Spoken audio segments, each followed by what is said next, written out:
Hello everyone, সবাই কেমন আছেন? আশা করি সবাই ভালো আছেন। আপনাদের মাঝে আমি আজকের ব্লগে নিয়ে আসছি আমাদের নবীনগর উপজেলা বিশেষ কসবা উপজেলা একটি প্রীতি ফুটবল ম্যাচ আর কি। তো এই ম্যাচটাই আমি আমাদের আজকের এই ব্লগে দেখানোর চেষ্টা করবো।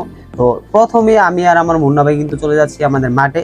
আর আজকের খেলাটা অনুষ্ঠিত হতে যাচ্ছে আমাদের বিটগড় রাধানাথ উচ্চ বিদ্যালয়ের হাই স্কুল মাঠ প্রাঙ্গণ আর কি। তো আমাদের সাথেই থাকুন, আর আমাদের পেজে নতুন হয়ে থাকলে অবশ্যই ফলো করে পাশে থাকবেন আর পুরো ভিডিওটা দেখে যাবেন। তো আমরা গ্রাম থেকে আমাদের স্কুলের মাঠ কিন্তু বেশি দূরে না, তো আমরা কিন্তু ফাইনালে চলে আসছি। আর মাঠে এসে কিন্তু দেখি প্রচুর দর্শক, আর আমরা কিন্তু আসতে একটু দেরি হয়েছে কারণ আমরা আসর নামাজ পড়ে তারপরে রওনা দিছি আর কি। যাই হোক, আজকের খেলাটা কিন্তু আসলে অনেক অসাধারণ হতে যাচ্ছে। আপনারা সবাই অবশ্যই কমেন্টে বলবেন যে আমার ভিডিওটা কেমন হয়েছে। আর আজকের এই খেলাটা কিন্তু পরিচালনা করছে আমাদের পার্শ্ববর্তী গ্রামের যে ঘুরিগ্রাম কিন্তু এই পুরো খেলার আয়োজনটা করছে আর কি। যাই হোক, উপজেলা বিশেষ উপজেলা খেলাটা কিন্তু আসলে অনেক সুন্দর হবে। আর আমি কিন্তু তেমন বেশি খেলার ভিডিও করি না, তো যাই হোক আজকের খেলাটা যেহেতু উপজেলা উপজেলা তার জন্য খেলাটা দেখতে আসি। আর আজকের খেলাটাতে কে বিজয়ী হয় আপনারা অবশ্যই দেখে যাবেন, আমাদের পাশে থাকবেন আর পুরো ভিডিওটা দেখবেন। আর আমি কিন্তু কতক্ষণ দাঁড়ানোর পরে আমাদের গ্রুপের তামিম অন্য সাইডে আছে, তো তাকেই আমরা খুঁজতেছি। সেখানে অভিজ্ঞ লেবারের পাশিতে একজন প্লেয়ার ইনজুরি।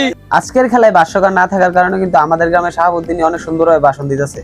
আর কিছুক্ষণ খেলা দেখার পরেই কিন্তু আমাদের নবীনগর এখান থেকে একটি গোল হয়ে গেল, আর গোলটি করেছে কিন্তু আমাদের গ্রামের সাজ্জাদ। যাই হোক, আজকের এই খেলাটাতে কিন্তু আমাদের বিটগড় ইউনিয়নের প্লেয়ার বেশি খেলছে, তো এক দুইজন মনে বাইরে থেকে হারিয়ে আছে আর কি। যাই হোক, এখন হচ্ছে হাফ টাইম, আর হাফ টাইমের আগে কিন্তু আমাদের উপজেলা থেকে একটি গোল হয়ে গেছে। তো হাফ টাইমের পরে আবার খেলা শুরু হচ্ছে।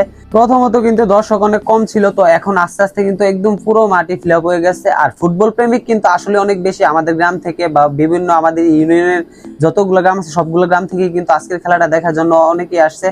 তো আমি আপনাদেরকে এই দর্শকগুলা দেখানোর একটু চেষ্টা করলাম। আমাদের এই হাই স্কুল মাঠে কিন্তু প্রতিদিনই খেলা থাকে বিভিন্ন গ্রামের সাথে বা ইউনিয়নের সাথে।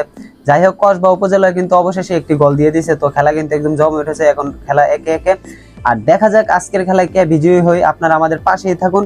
আমার মনে হয় আজকের খেলা টাইব্রেকার দিয়ে সমাপ্তি হবে।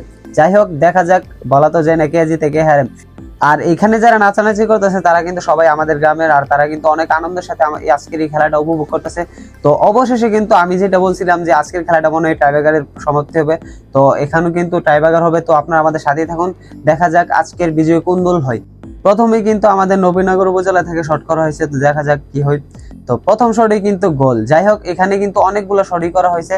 এত মানুষের ভিড়ে যেহেতু আমি ভিডিও করতে পারতেছি না, তার জন্য আমি আপনাদেরকে ফাইনাল ডিসিশনটা জানিয়ে দেব যে কে উইনার হয়েছে।